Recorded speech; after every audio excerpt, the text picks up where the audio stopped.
السلام علیکم۔ یہ ریڈیو پاکستان بہاولپور کا میڈیم ویو اور FM 101 چینل ہے۔ اس وقت شام کے 5:20 ہوئے ہیں۔ اب آپ ملک عمار سہیل سے مقامی خبریں سنیے۔ قائد اعظم محمد علی جناح کے یوم پیدائش کے موقع پر vice chancellor Islamia university Bahawalpur engineer professor doctor Athar Mahboob نے اپنے پیغام میں کہا ہے کہ قائد اعظم کے زرعی اصول، ایمان، اتحاد اور یقین محکم سے ہی دنیا کے نقشے پر ایک جداگانہ مسلمان ریاست کا حصول ممکن ہوا۔ انہوں نے کہا کہ قائد اعظم نے اپنے قائدانہ صلاحیتوں اور ولولہ انگیز قیادت سے مسلمانان ہند کو ایک خود مختار ریاست دلوائی جو برصغیر کے مسلمانوں کی منزل قرار پائی۔ وائس چانسلر نے قائد اعظم محمد علی جناح کی تاریخ ساز شخصیت کو خراج تحسین پیش کیا۔ انہوں نے کہا کہ پاکستان قائد اعظم محمد علی جناح کی انتھک کاوشوں کا ثمر ہے۔ اس کی عظمت کی اصل ذمہ داری نوجوان نسل پر ہے جو اپنی صلاحیتوں کو بروئے کار لا کر عالمی سطح پر پاکستان کا نام بلند مقام پر اتار سکتے ہیں۔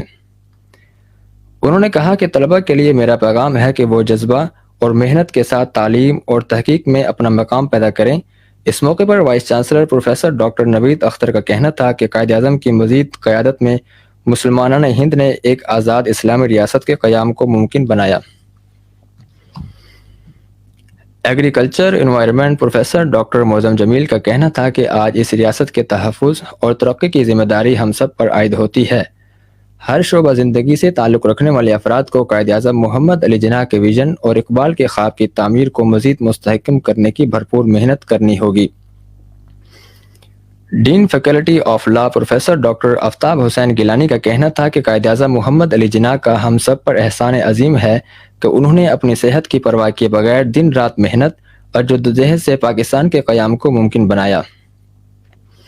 انہوں نے کہا کہ آج طلبہ میں قائد اعظم کے پیغام کو عام کرنے کی ضرورت ہے جو انہوں نے اپنی تقاریر میں نوجوانوں اور طلبہ کو مخاطب کرتے ہوئے دیا۔ انہوں نے کہا کہ قائد اعظم کا فرمان کام کام اور کام ہی ترقی کا ذریعہ ہے۔